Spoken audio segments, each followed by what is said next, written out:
cheat. The cartographer keeps acting like the transmission is coming from everywhere on the planet at once. It doesn't want to triangulate Infinity's signal. Oh wait. I got it. That can't be right. Scan again. We've already passed through one layer of the planet's surface. It's not crazy to think that someone else made it deeper inside than we did. You mean the planet's hollow? Let me see if I can figure out a way to reach these coordinates that doesn't involve us digging a really big hole. There's a terminus on the far side of the complex. We can portal to the planet's core from there. What? I don't know. If we have a shot at getting you back to Infinity, we're taking it. Okay.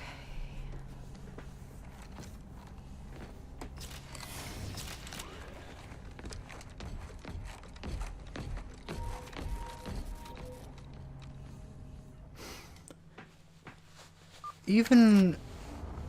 Oh. Let's get to that terminus and find Infinity. Even with, like, What do you know okay, about so you've got Infinity? the outer layer. Not much. She was supposed to be massive, but the project was only in prototype when we left.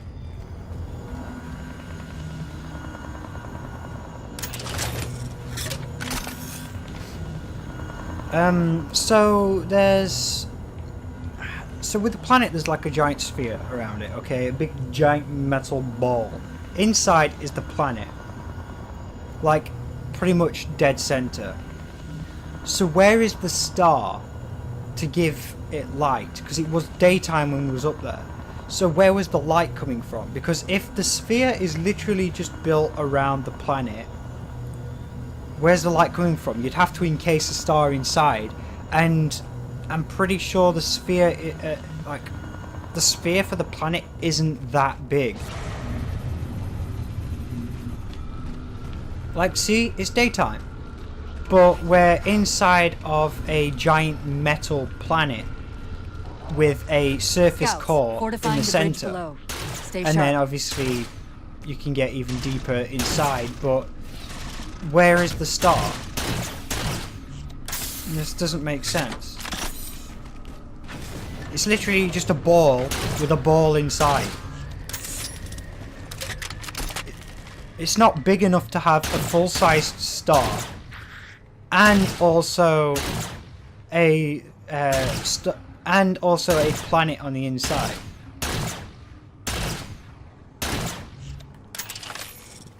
Wait, no, it is, isn't it? Or at least there is some kind of... Oh, wait, don't they generate a star inside somehow? Which wouldn't make sense because there still wouldn't be enough room. Like, the sphere would have to be, like, the size of, like, from the sun to the Kuiper Belt or some crap like that for there to be a star inside with a day-night cycle and even a synthetic sun. Or at least it'd have to be something relatively large like that. I mean, just trying to encompass a star on its own would be ridiculous.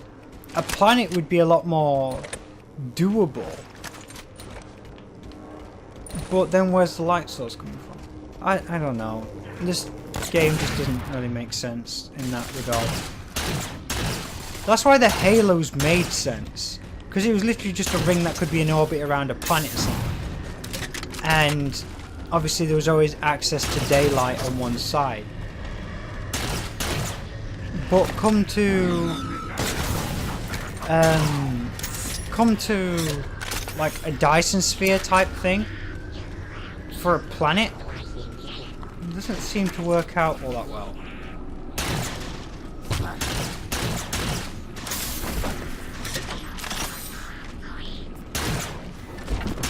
Okay. Why are you throwing grenades at me? You're a dick. I'm gonna stop just questioning the physics in this game now. I'll probably have to look it up later. I probably will look it up later. Just because it kind of is interesting to see how Requiem actually works. Like if I could find a diagram of where its star would be, where its star would be, where the actual planet is, and then where the shell is. they all have to go together somehow. But having a planet inside of a giant metal sphere orbiting a star is a little ridiculous. Like I said, the scale of the sphere would have to be massive, and we was just outside of it, and so could be ships not much bigger than the frigate that we were on getting smashed apart as they got pulled in. Meaning, by the look of the opening and how big the sphere was, I don't think that it's that the sphere is actually that big. So the planet would have to be incredibly small. You know what, I'll deal with these shits first, then we'll deal with the Banshee. Actually, we're not on Legendary, so I could probably just ignore the Banshee and just in general. You know what, no, screw it. We'll take it out.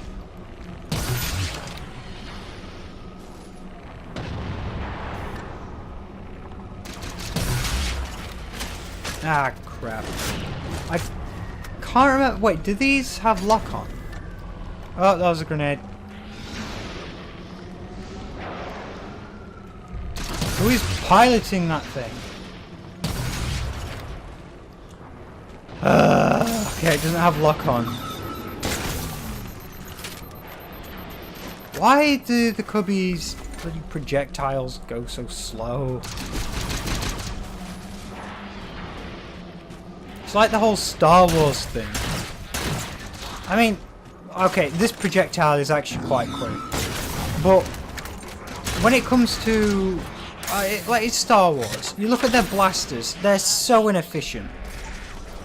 Incredibly inefficient. Yes, they can burn holes through things, but like with the armor in Star Wars, the armor is terrible. I'd rather be able to be shot in the arm and still be awake to be able to continue fighting, rather than be knocked out and potentially die because I've been knocked out and can't continue fighting alongside my comrades. You get shot in the arm or the elbow or something.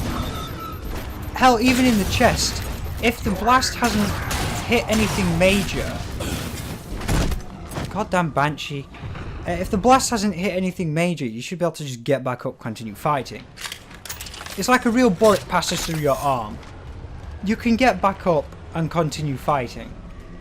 Whereas with the plasma bolts and their armor in Star Wars, if you get shot with a plasma bolt and you're wearing like, especially like the Clone Troopers armor or whatever, instead of it just allowing a little bit of damage to happen by the bolt traveling completely through the body and out through the other side, what they do instead is...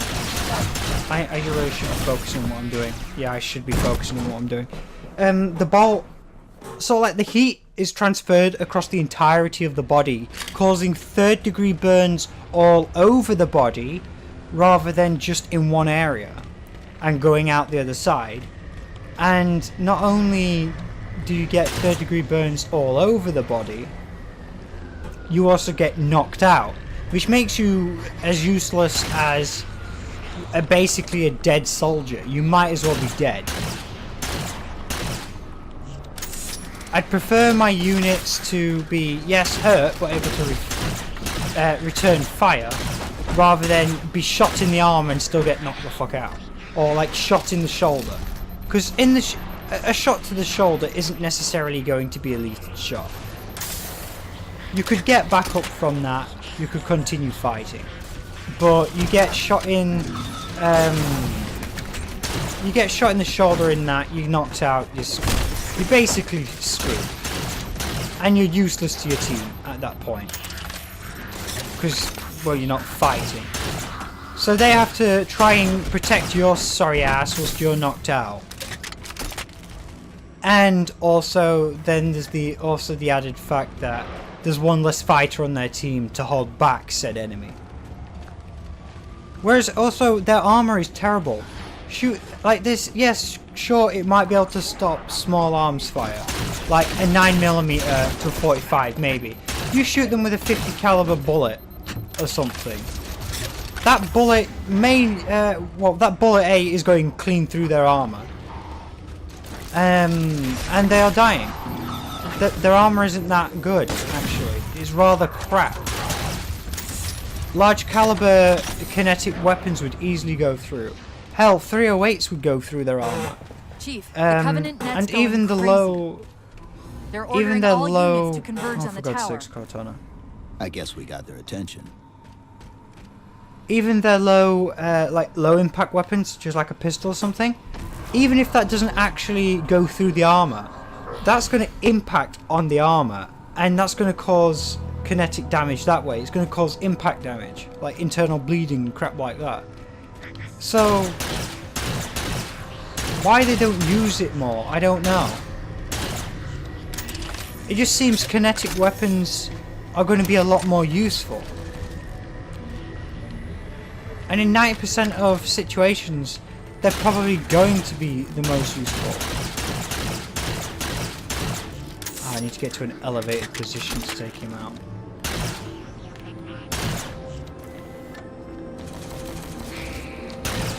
I've watched 1 or 2 YouTube videos on that, on the subject, and there was one guy who was talking about, could humanity fend off, I think it was like the Empire or something. Answer, we would be able to put up one hell of a goddamn fight, according to what he researched and crap. Our kinetic weapons would be so much better than their weapons. And even in like modern, like our actual real life, most of our soldiers aren't wearing all this goddamn crappy ass body armor, because wearing so much armor restricts movement.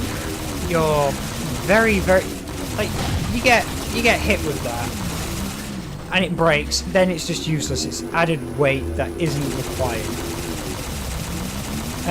It's added weight, it's bulky, restricts movement. There's no need for it. Whereas somebody with just a plate carrier that's protecting what is required to be protected, so like all the internal organs and stuff, like the heart, lungs, so on and so forth. That's all that's needed, and it's so much lighter and more effective. And like he said, and also that's how I normally play in most video games, as the lighter character. Just if you've got lighter armor, you're moving faster, so you're not going to get hit in the first place. Or the whole plan is you don't want to get hit in the first place. So there's no point in having all this heavy armor that's going to slow you down, because then it's going to slow you down. You're going to be an easier target to hit, whereas you're wearing something much lighter but can still stop around. You can get out of the situation easier. It's just better. Anyway, I can't remember what his name was on YouTube, but you should go check him out. I think the video was Empire versus Earth or something like that. And he brings up a lot of good points, that a lot of our technology that we have right now The elites just is issued so a much general better. order. They're moving all ground teams to secure the tower entrance above us. So, you know, I'm going to stop ranting on about Star Wars now. Because, oh shit! Okay, I think I just got meleeed from behind. There's a lot of factors We're about to have our into it. hands full. But The elites just issued I a general think just order. They're moving just all like ground having teams to one of secure their the tower plates or entrance above us. something to stop the thingy over the important organs, like in the chest, would be fine. Rather than having all this heavy armor all over your body.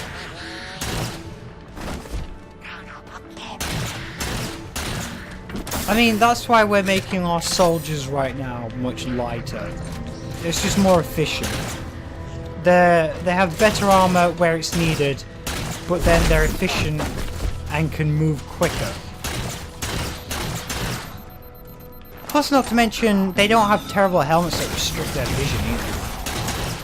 That was another problem with most of the armors in Star Wars. It restricts the stormtrooper's vision, or most of whoever's using it, so they can't see their target, or they can't see down sights properly. And it doesn't help if you can't see. Take for example like a Spartan's helmet. It's such a nice open field of view. Like the, or at least the this Mark 6. Well, I guess technically it would be a Mark 7 because you know Cortana did upgrades.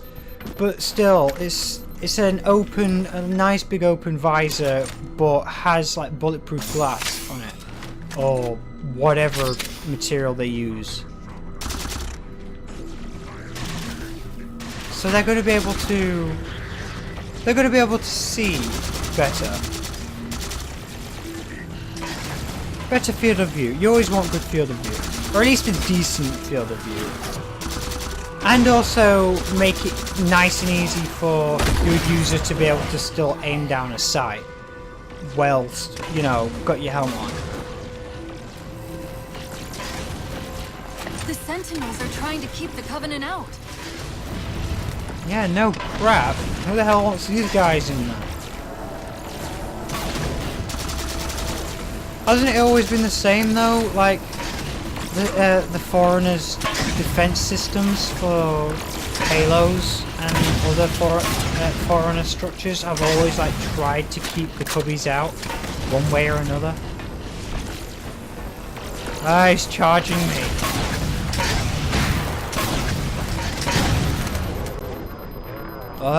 This feels like this probably should be more of a live I managed stream. to clear up another transmission from Infinity. Yay!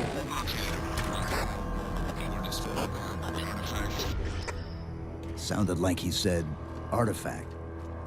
I wonder if it's related to whatever the Covenant are after. Where's the More than terminus? likely. The map placed it at the top of the tower.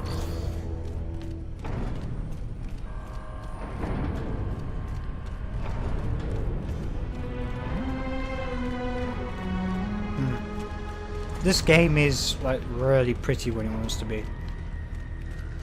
Really nice visuals. Isn't that a terminal down there? I'm pretty sure at one point I got all the terminals in like the original Halo 4. Oh god, this better not open. No, it didn't. Oh crap. Oh, I didn't break my game, thank god. Trying to access something it's calling the Domain. An off-world data repository of some kind, though I'm only able to extract bits and pieces of the complete exchange. I'll log it for investigation later. Chief, try the top of the ramp. I think Yeah, there's a it was lift up there. No shit, Cortana. Why do you have to say try at the top of the ramp and then go on to say, oh, I think there's a lift up there? Why not just say, oh, try at the top of the ramp? God damn it, you're so annoying when I'm trying to speak, woman.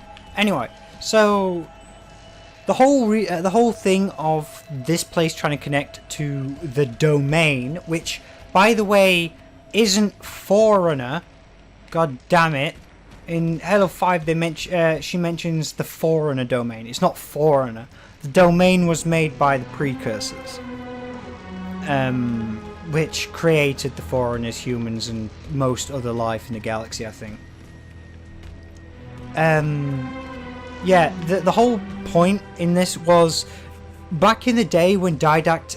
Okay, some backlore here. The Didact was tortured by, back then, the Primordial.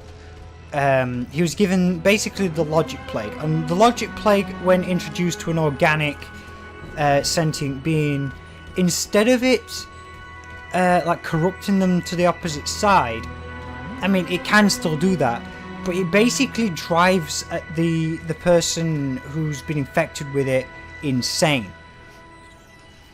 And Didact went insane, and normally I think he would have kept with the thingy of responsibility, the mantle of responsibility, but he was driven insane by because of Faber the Master Builder, who left him for dead in what is known as a burn zone.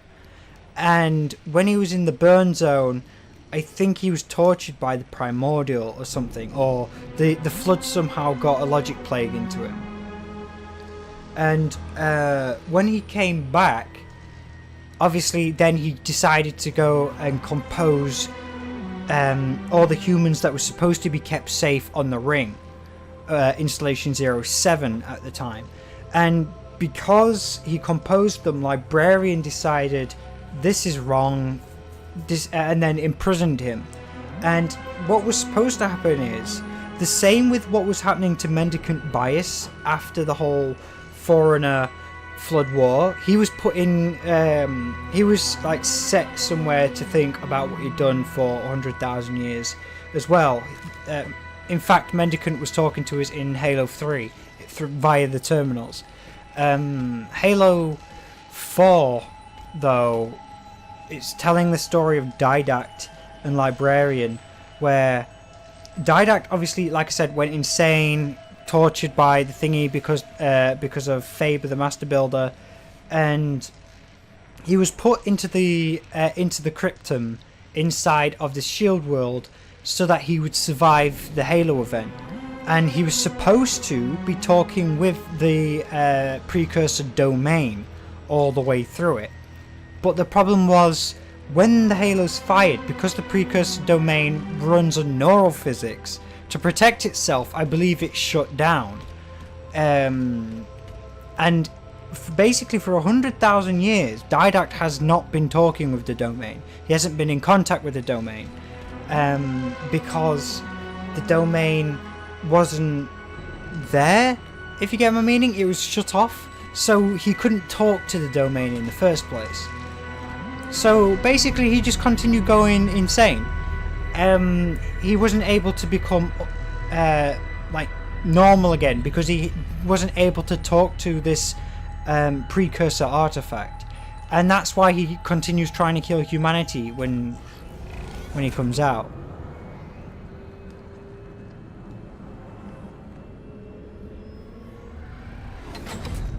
He was supposed to be trying to help humanity when he woke up, but, you know, he hadn't fixed himself, so...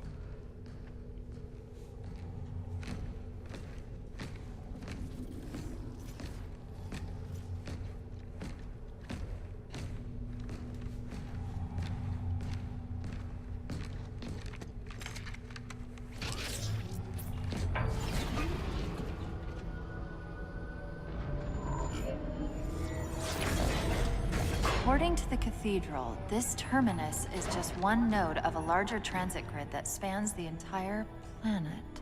What? When I tried to access the outlet closest to Infinity's transmissions, the system responded with this. What is it? That's the kicker. It's the Forerunner symbol for Reclaimer. Humanity. That's got to be Infinity. Can you get us to those coordinates? Let me try to open a portal.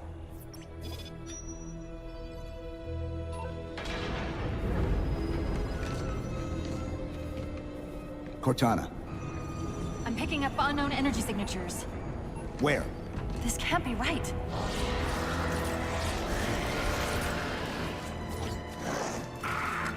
Set a waypoint out of the tower. Cortana? How did... Quick! Into the portal! I think that was Librarian that opened that portal, actually. Chief, go! Oh, actually, no, it might have been Didact. Because he still has control of, like, a lot of things on the installation, even though he's, you know, trapped inside.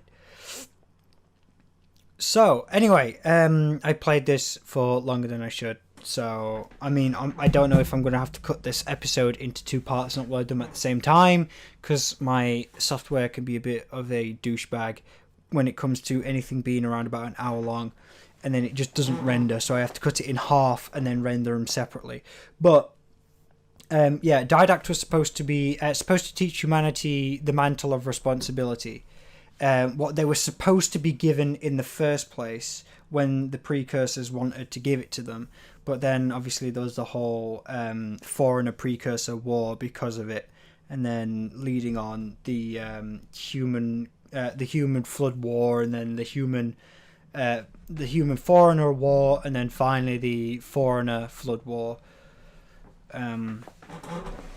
But, you know, so, yeah, there's some lore in there. Also, I think, okay, so me and Dee believed that Cortana was dead at the end of this, but I've just realized that this world was trying, like as she just said, was trying to connect with the domain, which means when she when she's like ripping off her rampant parts, that's how she got to the domain.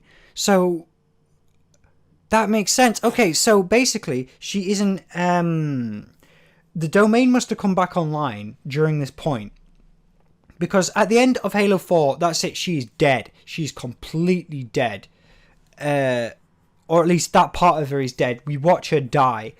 So I'm guessing whilst this was connected or connecting to the what do you call it? Whilst this was trying to connect to the domain, later on in this game, she splits off some of her rampant personalities. So what if in Halo 5, that isn't that Cortana that we see isn't actually Cortana infected with the Logic Plague? What if it's Cortana that's been like one of the rampant parts of Cortana that managed to connect to the domain when she was splitting them off in Didact's ship?